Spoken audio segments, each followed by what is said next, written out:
Polícia prende homem acusado de matar a companheira e as duas filhas dela no Parque Continental, em São Vicente. Em entrevista coletiva, a delegada do caso contou que o suspeito permaneceu dentro da casa com as vítimas mortas por 3 dias. E quando foi para a residência da mãe, ela o entregou à polícia. A mãe ficou com receio, né, pela integridade física dele, e a mãe acabou fazendo a denúncia, o contato com a equipe do DES, que prontamente foi e localizou. Magno Brandão Ferreira tem 27 anos e é suspeito de matar a facadas no tórax e no pescoço a companheira Tamires de Souza Santos, de 30 anos, e as filhas dela, Nayara Machado de Souza Santos, de 8, e Nicole de Souza Santos, de 4. O pai e avô das vítimas aceitou falar com a imprensa. Segundo Eduardo, o casal estava junto há 1 ano e 3 meses. Cheguei aí na casa dela uma vez, eu com a minha esposa, nós questionamos lá, falamos por que ela estava lá sozinha, lá naquela situação. Ela falou assim, que tinha deixado ele. Fazia mais ou menos 3, 4 dias que ela tinha deixado ele. Os corpos das vítimas foram encontrados na madrugada do dia 10, já em estado de decomposição, na casa onde moravam. E a polícia começou a suspeitar de Magno depois de saber que vizinhos ouviram o casal discutir dias antes do crime.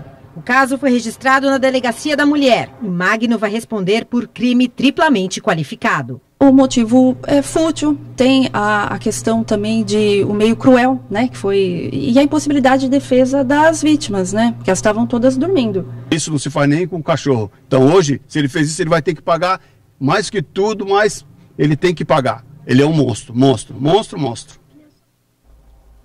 O motorista que atropelou e provocou a morte do ciclista Cláudio Clarindo em janeiro de 2016 na Rio Santos foi condenado pela Justiça. A pena é de 2 anos de prisão em regime aberto por homicídio e lesão corporal culposos sem intenção de matar. Gabriel Bendesdorp, de 26 anos, deverá prestar serviços comunitários, pagar um salário mínimo aos sobreviventes e dependentes de Cláudio. Considerado um dos 10 maiores ciclistas de longa distância do mundo, Cláudio Clarindo tinha 38 anos. Mais de 1 milhão de ciclistas circulam pelas ruas e avenidas da região. Mas um problema dificulta ainda mais o uso desse meio de transporte: a falta de bicicletários. O repórter Fabiano Roma mostrou a situação em Santos. Coisa mais fácil de se ver na cidade é bicicleta presa em poste. No centro tem, às vezes na mesma quadra, em sequência. Na Vila Matias, ali pela Carvalho de Mendonça, tem várias. E no Gonzaga? Claro que tem. A prefeitura informa que há 1.200 vagas para estacionamento de bicicletas na cidade. O pessoal usa, mas será que é suficiente? Precisa ter mais, não tem. Tem alguns lugares, nem tantos, entendeu? Mas tem que colocar nos postos mesmo. Ainda segundo a prefeitura, está prevista para o 2º semestre deste ano a criação de mais 1.000 vagas. Mas enquanto os ciclistas esperam, olha o que a gente vê. Aqui na Floriano Peixoto, bem no coração do Gonzaga, tem esse bicicletário aqui. Mas às vezes fica lotado. Fazer o quê? O jeito? Olha só. É prender a bicicleta no poste mesmo. O presidente da Associação Brasileira de Ciclistas diz que aumentar os paraciclos é uma necessidade. E que além do poder público, centros de compras e de serviços devem criar espaços para estacionar bicicletas. Aqui na cidade de Santos, que é a cidade que mais tem shopping centers, mais tem casas de divertimento, nós estamos com um pouco de dificuldade. Porque os principais deles, que são os shoppings da Ponta da Praia, shoppings localizados no centro do Gonzaga, não tem bicicletário. As bicicletas ficam do lado de fora, ao tempo, tomando chuva, podendo até ser roubar essas bicicletas. E o que nós pedimos é que as pessoas parem um minuto e pensem o que é melhor para eles: ter 10 bicicletas numa garagem ou ter um carro só. A estação mais fria do ano começa oficialmente nesta quinta-feira. Céu claro e menos frio na despedida do outono na Baixada Santista. O ar ficou mais seco, o que afastou a possibilidade de chuva. O inverno começa amanhã, às 7h07, com tempo firme e poucas nuvens em todas as regiões do estado. A previsão indica dias mais estáveis no início da nova estação. Só deve voltar a chover na próxima quarta-feira. O primeiro fim de semana do inverno vai ser ensolarado. A temperatura pode chegar a 28 graus no domingo em Santos. Foi aprovado hoje o projeto de lei que estabelece regras para o transporte rodoviário de cargas. Veja agora no Brasil em 1 minuto.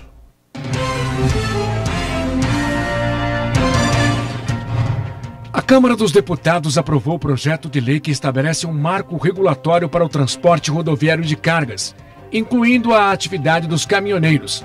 Esta foi uma das exigências da categoria para encerrar a paralisação contra o aumento do diesel. A proposta inclui regras para o contrato do transporte e pagamento do frete. O senador Jorge Viana pediu ao Supremo Tribunal Federal o arquivamento de inquérito contra ele. O parlamentar do PT do Acre é investigado por suposta participação em esquema de corrupção denunciado nas delações da Odebrecht. A produção e a divulgação de notícias falsas podem colocar em risco o processo democrático. A afirmação foi feita pelo presidente do Tribunal Superior Eleitoral, Luiz Fux, na abertura do seminário Impactos Sociais, Políticos e Econômicos das Fake News em Brasília. Solidariedade é o tema deste 20 de junho, Dia Mundial do Refugiado. Milhões de pessoas tiveram que deixar seus lares por causa de conflitos, perseguição, violência e desastres naturais. Para falar mais sobre o assunto, o Caderno Regional recebe uma das coordenadoras do Observatório dos Direitos do Migrante da Unisanta, pesquisadora do Comitê Nacional para os Refugiados, CONARE, e professora do curso de Direito da Universidade de Santa Cecília, Patrícia Gores. Patrícia, boa noite, obrigado, viu, por participar aqui com a gente. Queria que você começasse falando, Patrícia, qual é o foco, qual é o objetivo, qual é a área de atuação desse Observatório do Migrante? Primeiramente, boa noite a todas e a todos.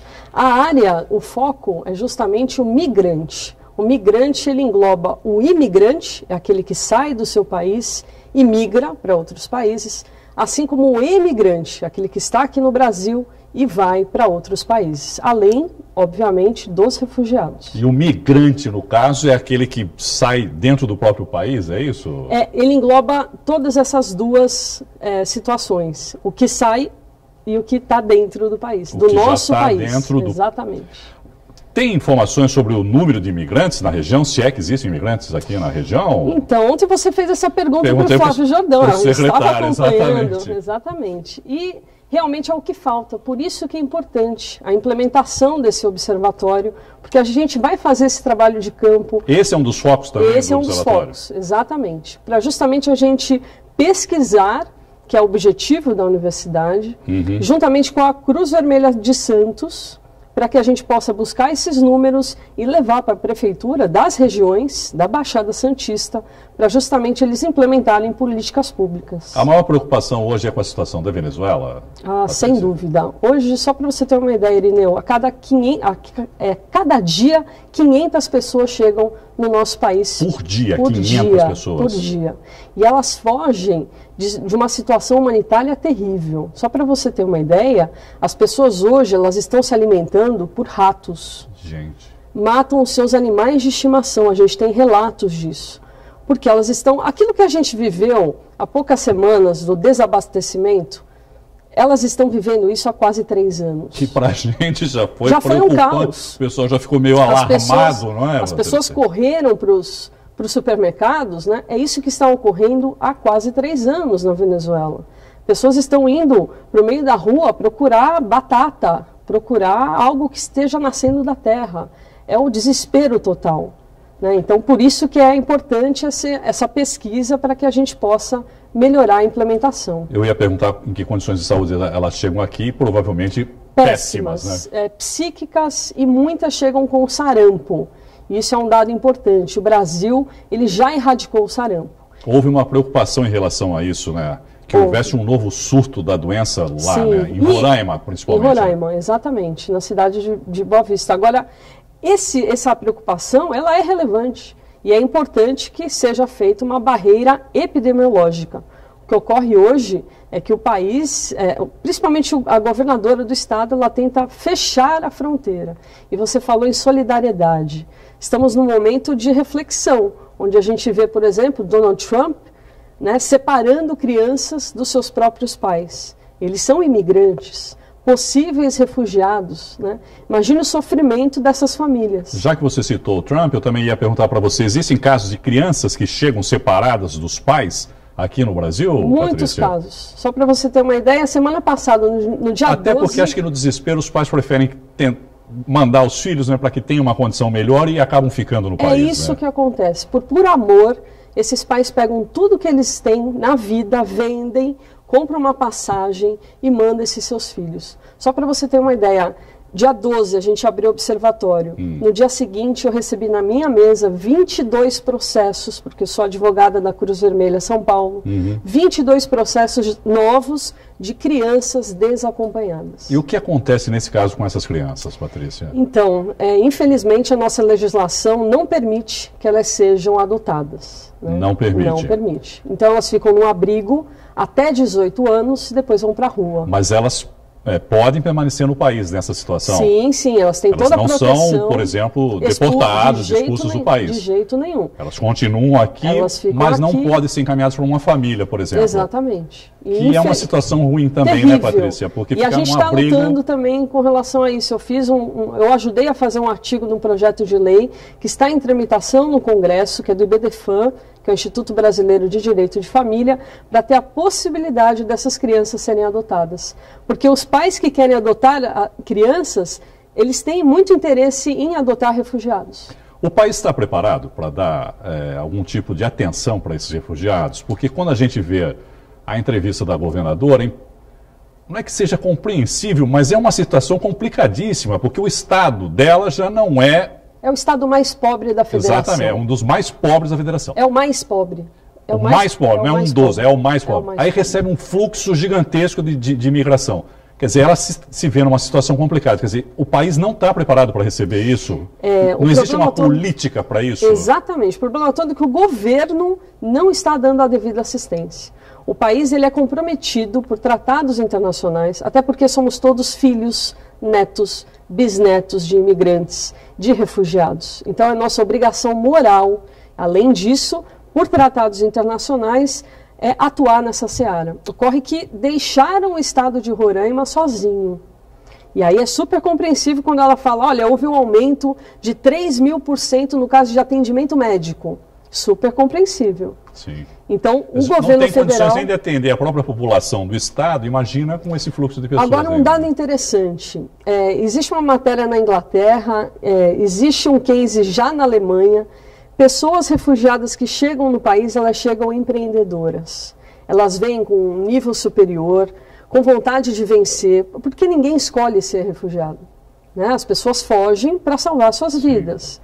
Houve um aumento significativo no PIB da Alemanha e existe uma matéria específica sobre isso na Universidade de Oxford, dizendo o seguinte, olha, o Brasil que tem hoje essa discussão com relação ao envelhecimento da população, a quebra da previdência social, seria muito bom receber pessoas jovens que estejam aptas a trabalhar para contribuir com a previdência. Talvez essa seja o nosso destino, que a gente receba essas pessoas e melhore o Brasil. Por que não? Por que não? Queria que você falasse um pouquinho a respeito da obra coletiva Migrações Sul-Sul, e que você é coautora, inclusive. Escreveu um dos capítulos do livro. Um dos capítulos será lançado amanhã no Museu do Imigrante, que é um dia importantíssimo, né, a Semana do Refugiado, e eu escrevi justamente sobre a saúde dos refugiados, que é o nosso tema aqui do nosso mestrado em Direito, né? Então a gente discute justamente essa questão. Quais são os direitos à saúde que o refugiado tem quando ele vem pedir refúgio, né? Não só o refugiado quanto o solicitante. Então tem tudo a ver com o nosso mestrado. A Cruz Vermelha também trabalha nessa área? Tem atuação nessa área também? Sim, eu sou advogada da Cruz Vermelha São Paulo, no departamento de RLF, que é o Restabelecimento de Laços Familiares.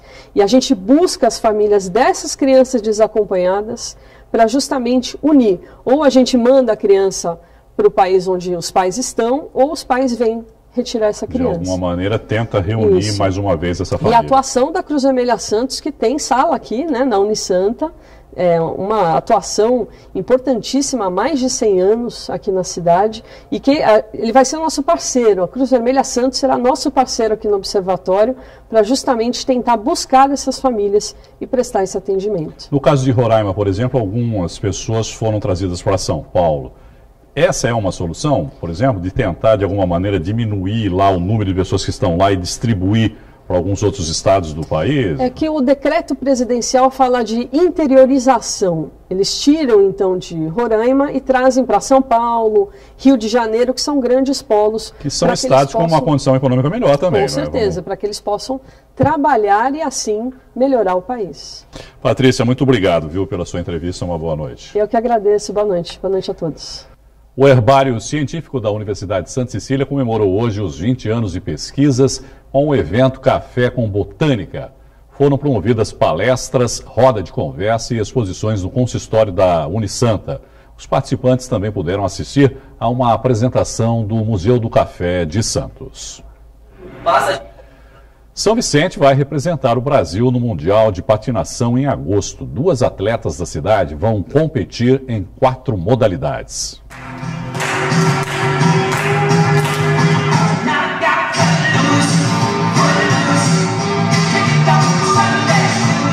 Quem vê elas assim até parece que tudo é uma grande brincadeira.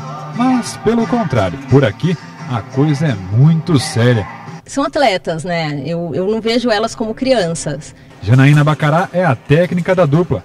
Ela também é mãe da mais velha, a Gabriela, que tem 13 anos. É difícil separar uma coisa da outra, não? Como é que tem sido? Às vezes é difícil porque às vezes eu encaro como se ela fosse minha mãe. E na verdade na hora do treino ela tem que ser minha técnica.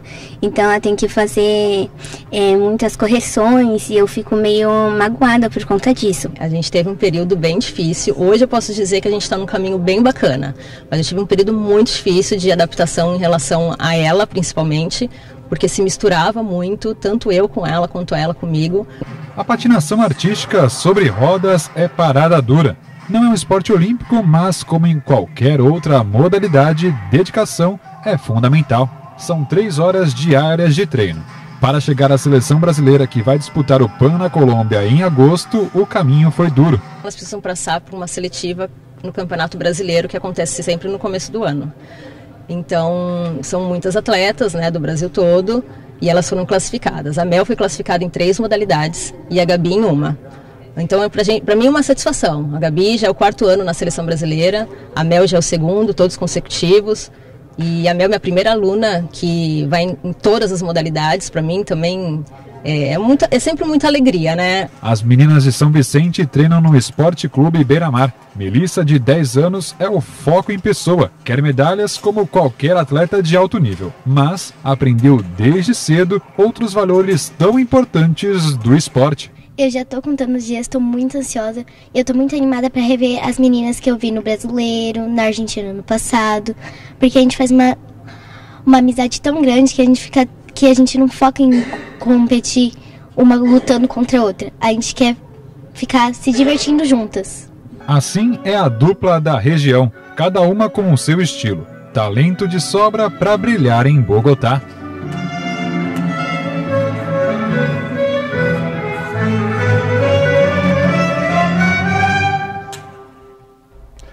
Se você anda desestimulada com seu corpo, estilo de vida, depois da reportagem a seguir, você pode mudar de opinião. Tudo pode ser diferente, basta focar na balança. Um dia de sol, praia, ideal para se mexer, isso mesmo. E devagar elas vão chegando. Clima de descontração, bate-papo, mas não dura muito tempo. Logo a treinadora passa as tarefas do dia. Aí não tem moleza não. Mas aqui cada uma se exercita no próprio ritmo, no próprio limite. Só não pode parar. Até agora você deve estar pensando, é só mais um monte de gente fazendo exercício na praia. Só que não, tem uma diferença aí. E para explicar como é que isso funciona, tá aqui a Lia, que é a criadora do Foca na Balança. Já começa que tem um trocadilho, né? Vou pedir para o Leandro mostrar aqui a foquinha na balança. Quer dizer, o foco é na balança ou a foca que está na balança? Tem as duas coisas, né? Quando eu comecei o projeto, eu me sentia tão gordinha quanto uma foca, e aí por isso a imagem da foca, e ao mesmo tempo o duplo sentido de focar, de estar determinada a fazer alguma coisa. E a balança, representada pela balança que a gente se pesa, também tem duplo sentido, porque balança é equilíbrio. Então quanto mais você se equilibra naquilo que você quer, melhores os seus resultados. Bem bacana. Agora explica pra gente que você estava dizendo que é mais do que perder peso. É um projeto de qualidade de vida para esse pessoal, né? O perder peso eu costumo brincar que é a última parte do processo. Antes disso você vem se conhecer um pouquinho mais, fazer amizade, se sentir bem e se movimentar, que é o mais importante. E cada um trabalha aqui no seu limite. Sim, nós temos um grupo muito heterogêneo, onde cada uma vem com um objetivo específico. Elas treinam juntas, porém cada uma com o seu objetivo, cada uma com o seu ritmo, cada uma do seu jeitinho. E juntas todas conseguem o seu objetivo, mesmo que cada uma tenha uma meta ou um corpo diferente ou um estilo de vida diferente. Então todas trabalham juntas para cada uma ter o seu objetivo conquistado. Quanto tempo você tem o projeto? E ele já passou por várias fases, não é mesmo? Já, o projeto começou com, eu brinco que eu só queria emagrecer, mas um monte de gente queria também. Então o projeto começou há 5 anos, eu vinha à praia todos os dias me exercitar e comunicava na internet. Hoje eu vou caminhar, e algumas pessoas vinham. Hoje eu vou pedalar, algumas pessoas vinham. E nisso a coisa foi crescendo, porque muita gente também queria, e viu que eu emagreci 15 quilos em 4 meses. Queria saber como é que era esse negócio, como é que essa menina fez para 15 quilos em 4 meses. Então veio um monte de gente junto comigo, também emagreceu. A gente fez caminhadas gratuitas por 4 anos, eram todas as noites, independente de chuva ou sol, e o projeto foi migrando para as turmas de personal, para os treinos em academia, os atendimentos em condomínio. Então hoje a gente está aqui mostrando para vocês o treino funcional, que é o grupo da praia, que hoje faz de manhã ou à noite treinos funcionais específicos para esse objetivo. E para onde vai o projeto, você sabe? Olha, eu costumo dizer que nem o céu, mas é o limite, entendeu? A gente tem a pretensão de ajudar o maior número de mulheres possíveis a mudar a sua vida através da atividade física. Então, assim, eu acho que não tem limite para isso. Realmente, sempre vai ter uma mulher querendo recomeçar, querendo ser melhor e fazer mais por si e pela sua família. Então, enquanto tiver uma mulher querendo, eu estarei aqui para ajudar. Mônica teve gêmeos há 1 ano e meio. Há 6 meses, retomou os treinos. Resultados positivos para corpo e mente. Para mim está sendo muito bom, porque a maternidade em si, ela toma muito da gente. E aqui, além de eu cuidar do meu corpo, eu cuido da minha mente também. É um lugar que eu venho para me distrair, para conversar, para esparecer um pouco. E com tudo isso, né, vai perdendo peso, vai ajudando a parte física também. E a dona Lígia, hein? Focada no treino. Prova que basta querer, que dá. Ter força de vontade, foco e motivação, que é a saúde, né? E que resultados a senhora já conseguiu? Já emagreci 4 quilos e me deu mais força, porque eu tenho problemas de circulação, minha circulação está bem melhor e tenho ficado bem disposta. É só alegria então, né? Só alegria, eu recomendo. Não tem idade para começar.